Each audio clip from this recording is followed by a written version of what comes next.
Happy Saturday. Jake, a.k.a. Countdown Ended, coming to you once again to bring you the best and worst podcast on all of the internet into somewhere. That's right. So you're the best and I'm the worst, right? No, that's the opposite, my friend. You got the brains. I'm just piggybacking along you for the ride. Spaz Phoenix, you can hear. He's here. We're here. I'm here. Let's do this. What a Saturday already, my friend. How are you holding up? I'm very slowly learning how to use Discord, and I don't like new things. Exactly. Skype's about to die, and Teams is not a good alternative. So here we are. You guys are going to bear with me. Me and Jake are going to try and record something later for my channel to do with the Slammies. There's your plug, or there's your advertisement, because I'm lazy. It's Saturday. What the fuck ever. I'm doing good, man. We're on the road to Mania. Is that the cliche thing we're supposed to say? Yeah. We got the match that I'm looking forward to announced last night. Which one was that? The triple threat? Yeah. So I'm a little bit of a contrarian, and my friend Patrick that did the Chamber review with me, him and I were talking, and I feel like we were both a little underwhelmed with the angle they went so far with the story. I'm not hating. I'm going to let them cook. No. But I'd rather it be any two of them in a singles match, because any two you pick you could do a cool story with. But we're getting the three-way, and it's not a three-way to spit at. No, certainly not. Is where I'm going from. The story, though, the way they presented it, and then them pointing at the sign, and it was a good pull-apart brawl. But Roman hitting him with the stairs was nice, and the problem was, though, like it just like you said, any of the two, no matter which, would have worked better. And it did come across a little bit underwhelming. And everyone was loving John Cena's heel promo initially, and I didn't hate it. Hold on one second, buddy. Yeah, but that took me out of it just because of the distinction alone of Cena for so long now saying that any reaction is just a reaction exactly. And that's what he needs. That's what he strived for. That's what he wanted.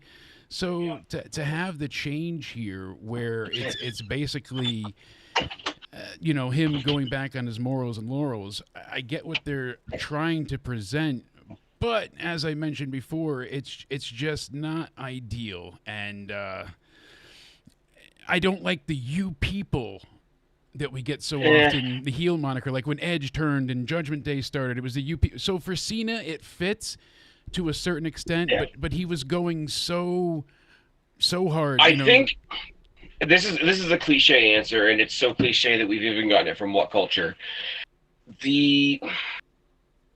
How can I put this? Everything that is a WWE cliche makes sense coming from John Cena, who's always been the most cliche guy. And if there's anybody in WWE that can do the each and every one of you shat on me for so long, he's the one that can make it work. He is the absolute epitome of you people. That's why I do like the whole what did you expect? New gear, new music, something else for all of you? No, that's my voice on that song. I'm going to stick exactly with what you've been doing for so long. Well, Spaz, peeling back the curtain on that one, I guess part of the issue is that they were afraid fans would cheer if he had a new theme song, a new look, and they don't want him to be like the cool heel. They want... And it is surreal. Besides, like I said on Twitter, besides the one night stand bizarro world, you've never had 100% unanimous, just straightforward booing John Cena scenario. It's a little bit. I think you've got. But here's the trouble that they run with John Cena, right? Yeah. Whatever John Cena does right now, didn't think we were going to be live streaming today, so I don't have all my thoughts collected on this one just yet. But he can't be a heel in a certain sense, where him turning heel is what people waited for so long. So the most baby face thing he could do was turn heel. Funny enough, right? Like that, he went into his laurels with that, straight. And if you remember, when he sat there and he just rotated his leg around, it's like, oh, did you guys expect a heel turn? Years ago. And it was the heeliest thing he could do to tease turning heel and stay face. So now the most baby face thing he can do is turn heel. They've done it for as much as they can. Cody, I don't think they've figured out how Cody is supposed to respond to him is the problem. Yeah. Because him coming down is, oh, this isn't the John Cena that I wanted. You're a bitch. Yeah, instead of being like, you busted my fucking face and hit me with the belt and I want to rip you apart. Instead, it's like, oh, this wasn't the John that I wanted. And they cut it really well. Like, it wasn't bad from either man. It was just... I do like John Cena. Things hanging over, you know, that's the thing. It's like, where's The Rock? There's other things looming, and we have time. So. I do like it from the ironic point of view that he's using, like John Cena for his heel turn. He's using a lot of that 2025 vocabulary that drives me nuts, where somebody like that thinks that they are the best person is actually the worst. I was the victim. All the fans are bullies. Da da da da da. Like all that stuff. Like, he's leaning into that because he knows that that's a heel thing. Yeah, the WWE production department has a amazing opportunity here to go through and highlight the terrible fan reactions from the last decade alone. I mean, you could do it through his entire career, but I remember 2015, well, 16. They did. Have you? I haven't even asked you. Have you watched SmackDown from last night? Yes, I did. So you saw the video package where they interspersed a lot of fan footage from the ECW one night only shows. But that's not what I wanted. I wanted them to show the reaction of like John saying, I have to go for surgery. My elbow is fucked and I can't do it anymore. Yeah. And then the audience cheers and he you could see it like it hurt him. It took something out of his soul in that moment. But I think I know what you're going for. Yeah. I think they could tap into something with the ECW thing. I mean, they own the name ECW. They can do whatever they want with it, right? Absolutely. But ECW was, as somebody that never really watched it at its hype, it's like, oh, these are the most passionate fans. These are the real wrestling fans. Da da da da. And the real fans, the true fans, the real, like, we are the ultimate pro wrestling fans. Told him to go die. Yeah. Told him there would be a riot if he won. And then, I mean, 20 years later, we had riots for other things, but we don't need to go there. Mostly peaceful. Yeah, exactly. You know, and that's kind of been the crux of everything here. No, you're still there. It's a matter of me learning. There's going to be a few hiccups here as we get through it all, because we'll get eventually your audio to be better like it was on Skype. We'll get things picked and paired up, but we're figuring it out. Yeah. We're finding stuff to talk about so that we can test out the streaming. Well, why I have you here and that you can go ahead, I totally forgot to turn off your audio. So that should be a little better now. You won't hear yourself. I'm sure that's making you nutty. Oh, I'm good. I don't hear myself. All right, perfect. But you can see over here, I got a we got a little bit of a fan-made card that this person on Reddit put out about a month ago, and they were pretty much spot on, like 3 weeks, right after the Chamber. So what's that, about 2-3 weeks? And it seems like what we predicted, what Liz and I did on the channel, her and I basically tried to predict every match, and we're going to see how right and wrong we are. And, Cody... Couple of multi-person matches. Yeah, and I don't hate it. So the IC title... that's one that you and I are really going to get into because of the Sheamus X Factor being there. Like, does he finally get it, and does he get it at Mania? I kind of want to see Penta win there, honestly, and save Sheamus for like a SummerSlam or something that's not Mania. If they're going to do Sheamus, like we speculated on the last pod on my side of things, if they're going to do like a multi-person match, do the people that we talked about, what was it? Breaker, Finn, AJ, Penta, Kaiser, and Logan was the 6 that I said. Yeah. If you're going to do something with Sheamus, don't tell us. Yeah, don't telegraph it. Have them all come. Remember when the Hardys came back and nobody knew, and then New Day came out and announced them at the last minute? Yeah. Do something like that. Do something like that for Sheamus. Would be great. And have him be the surprise 7th member. That's a show like a Backlash, oh my God, or like something later on in the year they need. Yeah, what's that? You know, I just picture if we get all those people in the ring together, yeah, and in a multi-person match, there's always like a couple people lay out and 2 people go face to face. Everybody oohs and ahs. Everybody comes back in. Everybody goes out. 2 more people go face to face. Everybody oohs and ahs. Same thing. Same opportunity that they have in a Rumble type of thing. what the fuck does it look like when Logan Paul and Sheamus come face to face? Right? I mean, there's a lot there to really like to sink your teeth into. But just by the layout at this point, the way they have it set, this is set to be a damn good WrestleMania. Oh yeah. And And we've the been multiverse lucky. thing, like, Since 37, I feel like we haven't had a yeah. bad WrestleMania. We've gotten pretty much since the pandemic was ending, we've gotten really good WrestleManias to amazing and great manias. There was a point in time where like we had little bits of hope and small moments that we really took to, like, you know, Daniel Bryan opening and then closing WrestleMania 30. But the stink of The Undertaker losing kind of really always. Let me just say,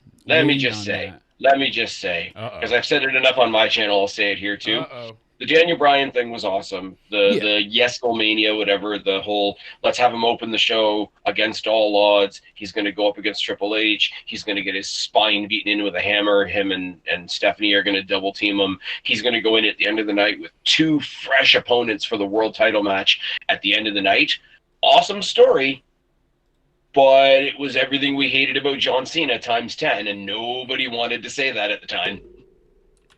Exactly. People didn't want to come down on him and Yeah. but think about what Cena's also given us for these past however many years. Since he had all of those Mania main events, pretty much from there on out, like once him and The Rock, they did, 28, 29. Mm-hmm. Did he even? I don't think he's even touched anywhere near the main event since 29. He had the funny match with The Undertaker where he sat in the crowd and drank for half the night before a match with The Undertaker. 33. And then he did, what did he do? He did Solo, and then he did Austin Theory. 32, So, yeah, he ran out. He just did a run out because he was injured. That's when The Rock did that 6-second match with the Wyatts. Oh, my God, yeah. He was involved in the Cody thing last year. Yeah. 30, he did the... 31, he had the Rusev match. Yeah, but that wasn't a main event. But the point is, then we got the Firefly Funhouse, Austin Theory. He did the Thugonomics thing at 35. But he's not been, like, anywhere near the main event scene. He's really put a ton of people over or let people... He's been a feature, not a headliner. Is the quick and easy way to say it. It's like people say, "Oh, Triple H, the Reign of Terror," but Triple H has one of the worst losing records at WrestleMania of anybody. Right. Now, prominently featured. Let's be fair, prominently featured, yes. But he wasn't winning a lot. And you know what? Like I said, there's been really like this kind of upswing because not only part of the thing that we had an issue is that everybody else fell to the wayside that wasn't around key either titles. So if you weren't the IC champ, if you weren't the women's title holder, if you weren't the men's champ, you basically were kind of holding your nuts and just standing around the way Vince was booking things. Like there were small rivalries and feuds, but there weren't like these long-term storytelling scenarios that we were dying for. And it's I'm going to go ahead and increase myself a bit more, and then we'll lower him down. We're still working on the audio, like I said. We'll get it all figured out. But thank you, Paul. I appreciate you, letting me know. This is kind of a, like I said, work in progress. And kind of a cool thing is, too, I am going to be doing the Children's Hospital Extra Life stream again this year. So I'll have full announcements coming, but there will be a returning performance by Jake and a Hoagie. That's right. Paul, I'm looking at the chat right now. Paul, I do have a ring light. The only thing is it makes my everything look overexposed. Hey, we can see you, baby. That's all we need. We got to get you not a potato and upgrade your setup at some point so we can get you sounding magically crystal clear. You know what really burned my ass too was like, I love a lot of what Elgato has. I know it's sometimes a little bit overpriced or whatnot, but you get like that name recognition. Like it's gonna work. You're not gonna have like their software is good. Things are consistent. So I got the green screen for Christmas, but my old shitty 10-year-old webcam was like not picking up anything, even with the brightest of lights, and without blinding myself. So I got all this. This is why Spaz just does podcasts. Oh, look at that. What's going on, Liz? Liz has been doing her own streaming on Twitch as well. She has some hilarious moments. And thank you, Paul. He let us know it sounds a little better now. Like I said, work in progress. But yeah, we're going to be doing Jake and a Hoagie live. So It's going to be a hell of a multi-hour stream. We're looking to do at least, I think it's going to be like a 12-hour day, but I'm planning some really cool stuff, and details, times, dates, all that kind of stuff will be coming up down the line. But I really genuinely am excited with the community we have and seeing how things are growing. We're over on Rumble. I appreciate everybody that's watching on that side. Thank you guys so much. Oh. And also on YouTube, you know, we've been trying to make a bit of an impact. Oh, we get Spaz a Pentamask. There we go. That's the upgrade he needs. Actually, my brother went on vacation, and it doesn't fit me. Because I have a fat head, but I actually do have a lucha mask. That's right. I remember that, the Lucha Libre. I was laughing on TNA because they're obviously in Texas doing the El Paso. So Chavo comes out, and it's like, you know, the returning of resurrected Jesus for these people. And it warms my heart to see that kind of reaction for Chavo. Not that he doesn't deserve it, but it's certainly like that. Hey, there you go. So I look at this card from top to bottom, and excuse me, there really is nothing that I have no interest in or don't want to see. There's a few things missing. Yeah, there's a few things that haven't been announced yet. That's the thing. Like, they haven't made the announcement about Drew and Priest yet. They finally made the announcement of KO and Randy Orton last night. And by the way, the graphics they have for Mania this year are fucking sweet. I'll tell you that much. Like, they're cycling through the background up here, but the one for Orton and Kevin Owens that they have with all the chips falling down. Yeah, it just looks.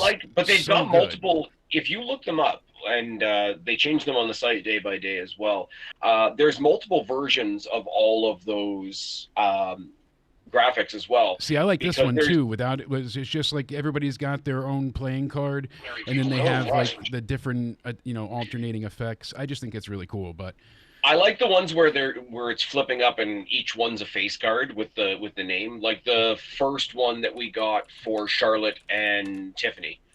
And then I think you've got the newer one where it's all with the neon because of Vegas and all that. I just really love the look. I'm dying to know what they're going to do with the stage.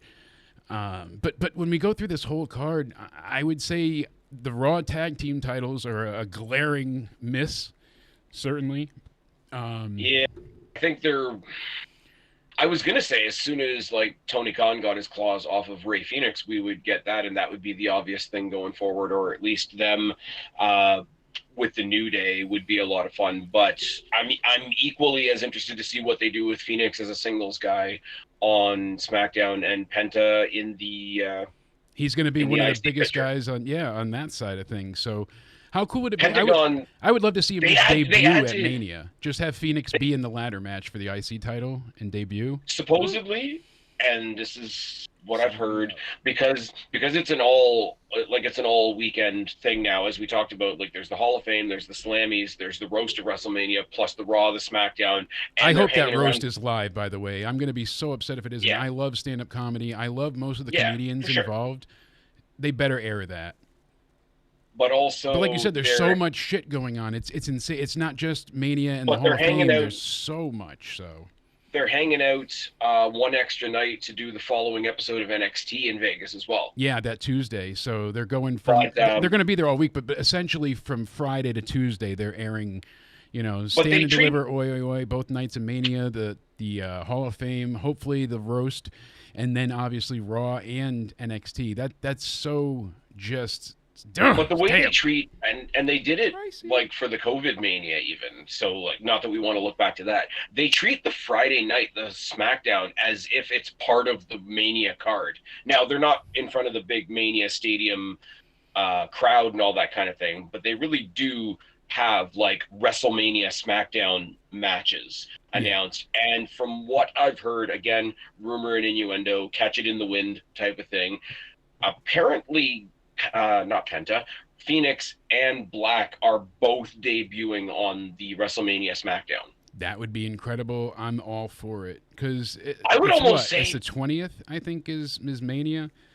19th and 20th. So the 18th. Yeah, so the 4-4, that they keep teasing with the vignettes and whatnot. What did they do this week for Alistair? Did they show anything else? I saw It was more smoke and a bunch of more muddled things before we got back to the 4 again. Okay, so it did show the 4, so it's not counting down Yeah. then. So it's definitely Alistair, No. and they're building up No. towards his return. That's going to be incredible. If you noticed on this Mania card over here, I don't know if you saw it. It's a little small, but we've got the women's tag champs on there going against something you suggested and kind of booked on your channel. Was the Wyatt Six and Alexa Ladies, Bliss. Yeah, the ladies kind of reuniting, and because we know the Six are coming back shortly. I wouldn't hate it. I still want to see Sol Ruka and Zarya get a shot. Maybe that'll be stand and deliver, but I'd rather see, even if they go to Mania, multi-women match for that. But the men's SmackDown match looks good. Going back a step for a second, do you remember the WrestleMania? I don't remember which one it was. You probably do. You got a better memory than me. Do you remember the year where basically Undertaker came out on Raw, made his entrance, didn't get to say anything, got cut off by Triple H's entrance. They both looked at the WrestleMania sign, and that was it. I think that was 28. Like, nobody said anything. They just looked at each other, looked at the sign, and that was it. No, that was 27. Excuse me, because that's how. And then 28, it was like, the Undertaker was haunted by. Even though he got a victory, he couldn't beat Triple H by walking out in his own power. So they had you can't do, or you could try to do what Shawn never could, and Shawn was a special guest ref. Yeah, that was. So what I would love, because they're being more direct with Rey Fenix, and they're being a little more cloak and dagger, pun intended, with Aleister Black. Announce the week before that Rey Fenix is going to debut next week. Have him come out, make his entrance, He's about to address the crowd. His address is cut off by Aleister Black, and the two of them face each other in the main event of that SmackDown. Right? I mean, sign me up. That would be incredible. Dichotomy there of somebody who's never been in WWE before and somebody that we all know making their grand return. Two very different places to be coming from.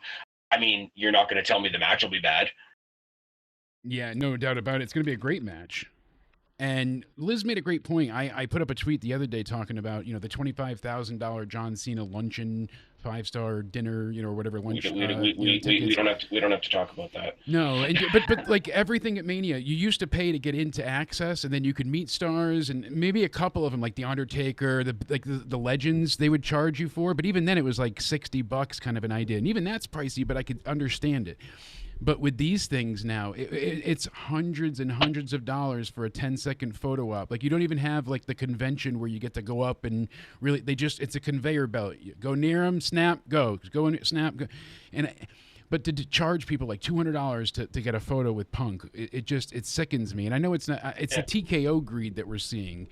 They're not giving their employees much. And so it's funny to finally hear, like, the talent are so happy and thriving. Oh, yeah. But now the office side feels undervalued and overworked, and hopefully they can kind of fix it out. But it seems like what they're doing is strictly just TKO gouging at the fans' wallets, and I'm afraid that that's going to hurt momentum more than anything. Like, wrestling is going to be great, but people are going to be sick of, I don't need to get a second mortgage so I can go and take my family out. I mean, I was looking just at some of the Raw shows, and it's crazy, but...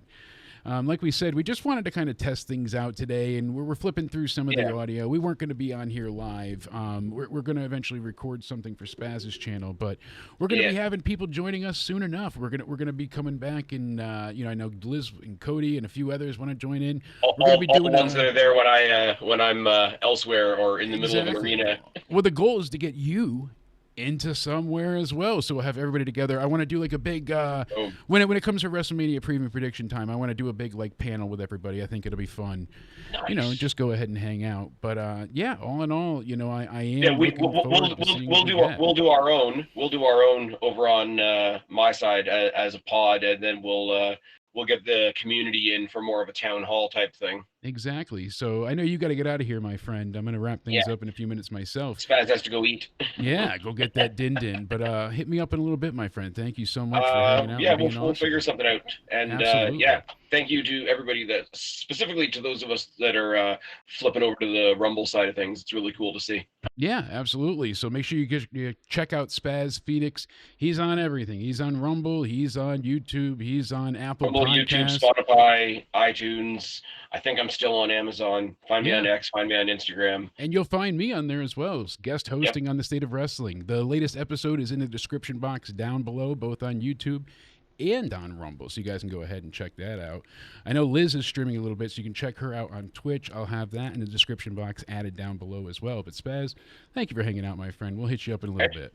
Thanks for the Discord lesson. Yeah, we're both learning. So Nitro buddies for life, but we'll figure it out. All right, buddy. Stay sexy, my friend. Cheers, everybody.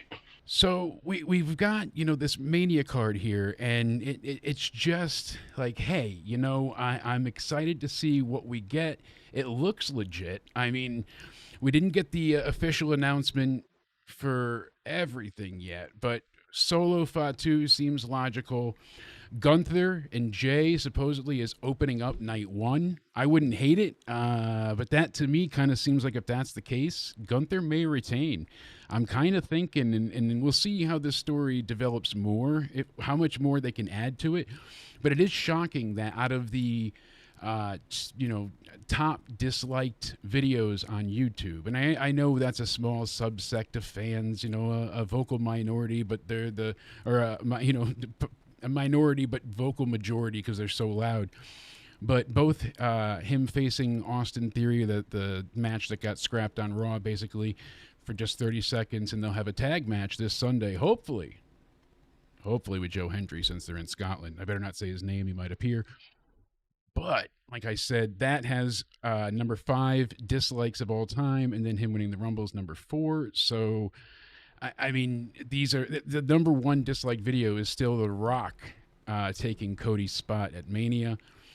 So, and the sad part is, one of those videos took the fifth place spot already, and it's only been up for like 2 or 3 days at this point.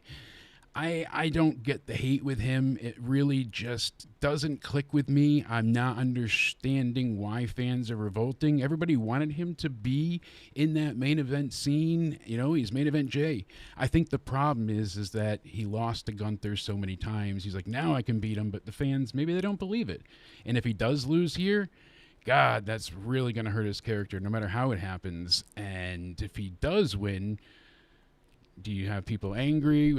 It's a very precarious situation they booked themselves into. I think they should have gone possibly with more of they could have done the thing with Cena and not have him win the Chamber, and maybe just have him turn heel at the Chamber when Cody says no, like he's out there to be like, oh, this is the match we're having. They still could have done everything. He just wouldn't have won the Chamber. But I get why they needed to do that. There's options coming up, and that's what I'm not disappointed whatsoever with what they've given us so far, and I'm excited for most of the matches. I mean, Charlotte, I think, is going to beat Tiffany Stratton. Kevin Owens and Randy Orton will be great. I was talking to Sith earlier. I still got to message him back, but he made a great point, and already it feels like they've kind of turned on Jade, and sadly, I said to him, I get what they're going for by having Naomi come out and she cost Jade the match. But not only did Jade lose, but her and Naomi already have bad blood. They have issues. Did you really need Naomi to come out and screw her? You already have a justification for a match. You're just making Jade more mad. So her interfering was just like, the hat in the hat, Cornette says, scenario. And I'm sorry, but the acting between Bianca, Naomi was horrific. I know a lot of people were high on that, but you must have been high because whatever I had just wasn't strong enough to make me enjoy it. I thought it was a very cringy segment and poorly acted and delivered, but Jade did okay coming out looking like a badass, but now they beat her, and it doesn't ruin her, but just it feels sad. They've got Stephanie Vancouver looking like this elite badass, pun intended, because she is defending both titles on NXT this upcoming week. Like, she's here. She could have been on the main roster. She could have been on either brand, but she wanted to prove herself in the best women's division. She's taken on Jada Parker and Fallon Henley. For weeks now, Fallon Henley's like, hey, when am I getting my rematch? When is this happening? And I can't say that I blame them at all, but I get what they're going for. So hopefully they find a way to deliver and to make it interesting, really, because at this point in time, I'm excited for Mania. There's a lot of things I'm looking forward to, but we don't know everything yet. And that's what I think some fans are kind of upset about. They're used to, by January, absolutely 110% knowing what the card is, what it should be, and instead, we still have a lot of things developing and playing out. We don't really know how John and The Rock got to be together. Like, there is a story to explain there, just besides John complaining about you fans. It does come down to John lambasted and ostracized and attacked The Rock. His character, his personal self, not just Dwayne, not just The Rock, but Dwayne as well. Like, John went really deep into attacking him for a long time. They have their multi-mania bouts, and then what happens? John did the same damn thing The Rock did. History, funny enough, as I experienced, tends to repeat itself. And it's a very intriguing story to work off of. We have John just lighting up The Rock for years. You left, you went to Hollywood, you don't care, you're a part-timer, we don't need you. And then John, like he said years ago, I come in part-time because, Roman, you can't do your job full-time. And at that point in time, it was true. They couldn't have turned John heel. They had no one to be the face. Vince would have never allowed it because he was too afraid. He didn't have any other stars made, and he couldn't trust making stars because people were jumping ship and leaving and heading elsewhere, competition, blah, blah, blah. So seeing that John basically followed The Rock's Hollywood, plan almost to a T and did the same thing, being the ultimate hypocrite. So he can say, hey, I attacked your character and I went after you personally and I was wrong. And that's what brings them together is, it's interesting. There's many layers here. We don't know what the favor for Punk is. There's AJ and, Logan. Is that definitely a one-on? It seems like it's one-on-one. I don't think they'll add anybody else to it. But this upcoming week on SmackDown, we already, as you see in the background, we have 2 title matches announced. So we got the Street Profits taking on Pretty Deadly. Skip. And then we got LA Knight and Braun Strowman for the United States Championship. So that's going to be interesting. Obviously, Raw this week on Monday from Scotland. That's going to be a hell of a show. It seems like we might get Joe Hendry taking on, or with Jey Uso taking on A-Town Down Under. You had Glenn Jacobs, the mayor himself, Kane from Knoxville. He went ahead and said to Governor Tim Walz, the one that was running with Kamala for vice president, he says, all joking aside, Tim, let's put our money where our mouth is. In a charity wrestling match, we'll split the gate 50-50 between our chosen organizations. I'll kick things off myself with a $10,000 donation. What do you say? This comes after, Tim Walz was talking on Gavin Newsom's podcast. And why does Governor Gavin Newsom have a podcast? Anyways, but he said, I think I could kick most of their asses. I know I can outrun them. I don't know if we're going to fall into that place where we challenge you to, a WWE fight here, that type of thing. So Tim said he can kick everybody's ass, and Kane said, put your money where your mouth is. I think that's kind of hilarious, and with his background, that's exactly what I want to see. So could be great, and I'm curious to see what happens. But it is said that Alexa Bliss is going to be reuniting with the Wyatt Six, and they should be appearing on SmackDown imminently. So maybe this week we'll see them return. And they said Bo Dallas, a.k.a. Uncle Howdy, has been cleared as of a week ago, and that's according to Fightful. They also let us know, as we mentioned earlier, that Ray Phoenix is officially signed. And I guess there was a lot of disbelief and upset people backstage because Moxley had all those nails stuck in his back. That wasn't just a dumb spot. It wasn't the main event. It didn't really call for it. Like, the drama wasn't needed in attention. But that was so fucking carelessly stupid. I'm still just completely. It's impossible for me to fathom just how goddamn stupid that move was. That moment. My wife does not follow or watch wrestling. Not her thing. She messaged me saying, "What the fuck is this?" So for her, in her realm, to see it, who follows none of it, she's like, "What is that? Like, is that real? Was it a like pre-tape?" I was like, "No, he went." Could have punctured his lung, could have gone directly into his spine. Those nails have barbs on them, so you know they're real and they don't look sanitary.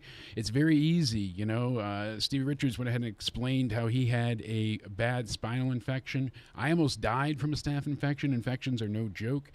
And I just don't understand the spot. I don't get why they felt that was necessary. You could have punctured your spleen, your kidneys. I mean, a million things there. Then they couldn't get it out of him. Why was that necessary? Like, I for all the wrestling that I enjoy, I've never been a fan of like the real CZW death matches. I don't find that to be of value. I'm not saying it doesn't have its audience, but for me personally, it's not anything that I enjoy. So seeing the pizza cutters, the forks, the bloodlust, I like blood in wrestling when it adds to the story, when it makes it dramatic. If you look at like one of my favorite AEW matches, that dog collar match between MJF and Punk. Punk was bleeding like his life depended on it, literally. But it added to everything, the feel, the drama, the tension. It was all palpable, and it all just built up. But instead, we get this, just mud show. It's spot after spot after spot. There were 72 forearms thrown in their first match at Revolution. 72. 72. 72. That's a lot. I'm tired of the strong style booking. It failed. So many people have said it, but trying to be New Japan in America is not working for them. And with all the production snafus, I want to be interested. I want to find a reason to care again. But honest to God, there's people that I enjoy still too, but there's no story right now that is actually enjoying this at all whatsoever. I don't have a storyline that I care about, and that's sad because I was going to AEW shows. I was being as much of a fan slash armchair promoter as I possibly could be. And thank you, Paul, streaming this live on TikTok. Very cool. But at the end of the day, I'm just, there's nothing grabbing me right now. And when I see things like the Spike spot, it pushes me away. Why? What was the point of that? We've seen people put their lives on the line. Like, you think of Mick Foley, but it called for it. Things were dangerous, and spots were, as I mentioned before, Stevie Richards, when he was in TNA, the Dr. Stevie, I forget who his partner was, but he took on Mick Foley and Abyss, and they had the barbed wire 2x4, and they even gimmicked that by taking off most of the barbs that they could, but it's still barbed wire. And he's like, I got it just ripped into my back. We got it stitched up backstage. It wasn't sanitary enough, and I ended up with a staph infection. And it's like, spinal infections are no joke. All of these things. It's sickening. It's not shocking on a level where you're like, oh my God. Okay. It's revolting. It's turning people off. It's making people uncomfortable, and it doesn't make you weak for not enjoying that kind of bloodlust. I understand there is an audience for it, but AEW, you have people trying to right now bring their kids in, and like, what parent is going to see that and be like, oh yeah, I can't really think of anything on WWE recently that has been to a level where it would be scary, or the F word that Cody yelled out in front of Cena and Rock is probably like the it thing of all of it, but no one's filleted like a fish and bleeding all over. It is sickening, and it is very, very unnecessary. I want to enjoy AEW. There's just nothing at this point in time that's calling out to me, and That's incredibly sad. There's so many talking points for this. I know Spaz and I have covered little bits before. They're hiding away the title. I forget that Moxley's a champ because it's in a briefcase that we never see. I know he said I'm taking it away from you guys, but it just makes the entire production feel foolish. You know, you forget about the champ. Who's the champ? You forget about the title being valued, and especially after the story they were trying to tell with it, it's so piss poor at this point. It's just heat, heat, heat. You're beating down babyface left and right. You take one down, you take down two more. It's unfortunate, but that's kind of all they're giving us at this point in time. The opening to Dynamite this week with Speedball and the Fatal Four Way they had. I really enjoyed the finish. So Ricochet won, and so did Orange Cassidy. It was like, Speedball. It was like, oh shit, that's interesting. I liked the way they did it with a double pin and all the chaos afterwards. But that four ways can get away from you pretty quick. There was never a moment really that they weren't like already on to the next thing in action, but the story they told with it was effective. It was fun, and it wasn't just spot. But sadly, we don't give a fuck really about it. Mark Davis, who cares about him right now? Orange Cassidy, he's been the same thing going on 6 years now, has not adapted, changed, moved, nothing. Just putting his hands in his pockets and riding his way to the bank for that. There's no development with any of these people. They barely showcase Speedball like, hey, he's in here, but he can kick fast. That's it. So and then Ricochet is a prick. He's doing really well with his heel turn, and his whole heel run right now. His shtick is funny. It's good. I'm not, the biggest fan of it, but I appreciate what he's doing, and he works well as a heel. Problem is, you see him win, you're like, oh, you bastard. But it's not go away heat. It's working as heel heat. We just need a bit of a good rival for him to have. Swerve could have been that guy, but the way they muddied up the waters with the robe and then Hangman, and they didn't need to address these things. They could have fixed it. So, Mastodon, hey, it's good to see you in the chat as well. AEW has an issue sustaining momentum. Something gets hot and it quickly treads water. Well, the issue is, too, they often find themselves dealing with these injuries or unexpected consequences of them doing these horrible garbage matches. If I could ask Tony anything, the one question I really want to ask him at some point, I'll have to send it to him on Twitter. Do you have footage from the barbed wire death match that you guys had of what the explosion, the pyrotechnics at the end supposed to look like? Because I know they did run a test on it. So I'm very, very, very curious to see if they filmed that and what it was supposed to look like versus the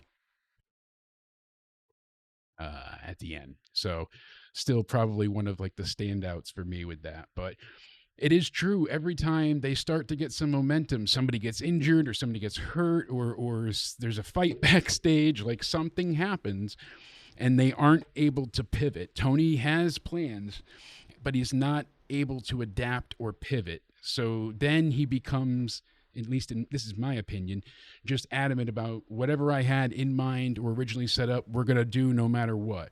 Like when Adam Cole got injured and the devil storyline turned to shit, there was a lot of ways you could have gotten out of there. You could have put somebody else as the devil. Like you could have done a lot different. They never capitalized on them all being the Undisputed Kingdom bad guy group. Suddenly when he came back, now everybody's a face again without ever turning. We get a lot of these where it's confusing and there isn't that continued momentum. I know absolutely 100% how people line up in WWE. And I'm not saying it's perfect, but I know where their allegiances and loyalties lie. I know if they're a face or a heel. With AEW, you get these things where all right, well, Hangman's, burning Swerve's house down, so he's definitely a heel. But he's doing it because he broke into his house and cut a promo on his baby, so he's the face. Oh, but then he took out, his Christopher Daniels and ended his career, so he's a heel. But then he thanks him and he appreciates. So he's a face. Like that's the muddy nonsense, and that longevity, the long-term storytelling, is just not present. We haven't gotten one bit of story with the Death Riders so far, besides Heat. He said, this is not your company anymore, and we're taking it from you.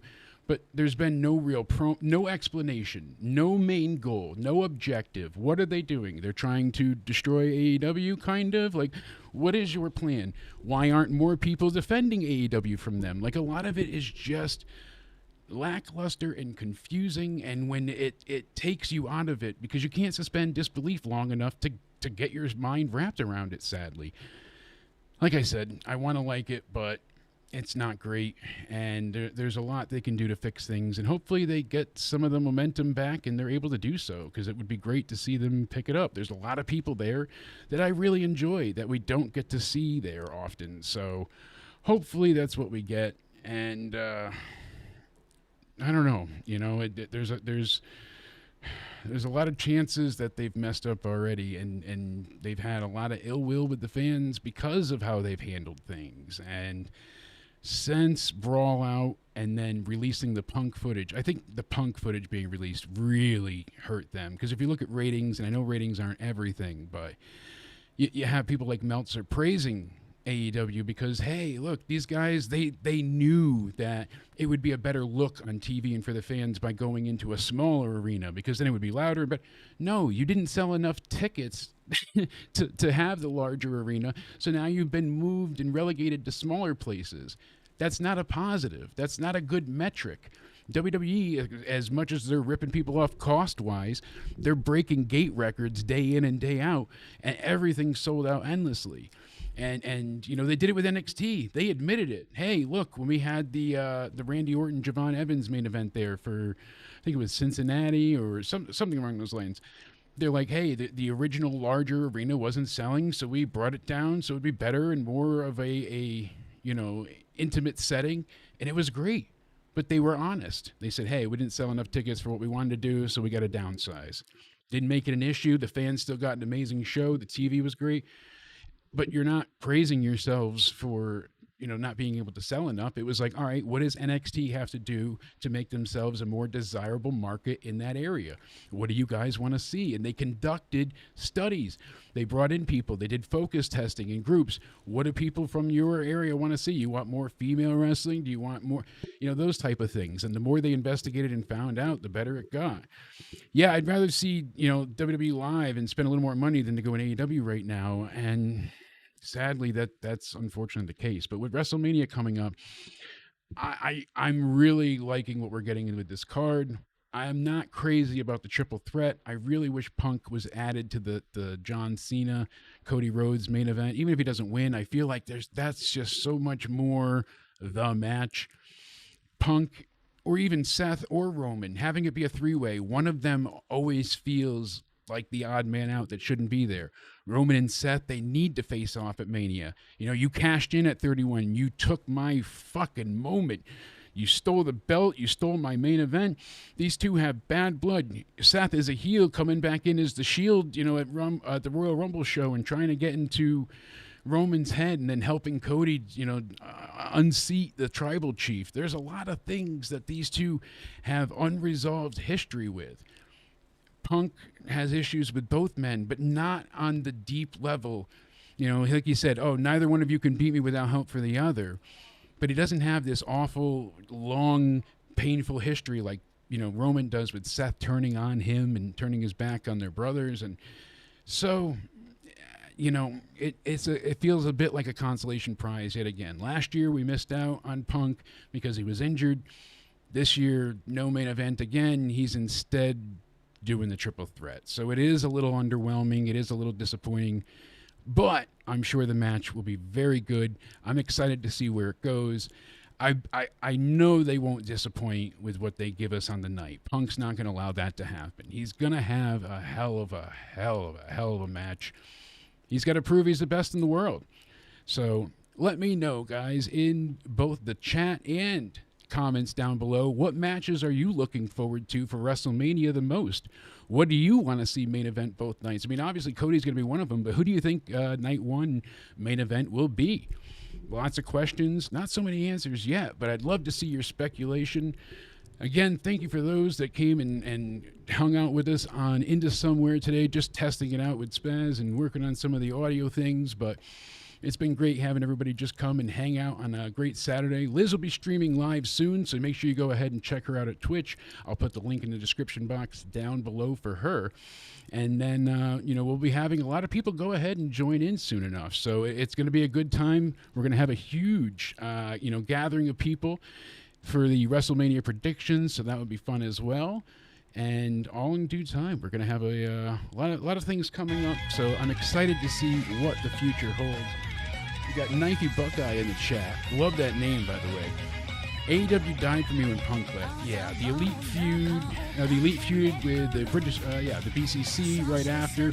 It did feel fake, and yeah, I don't want to see you fake fight when we know you have real issues.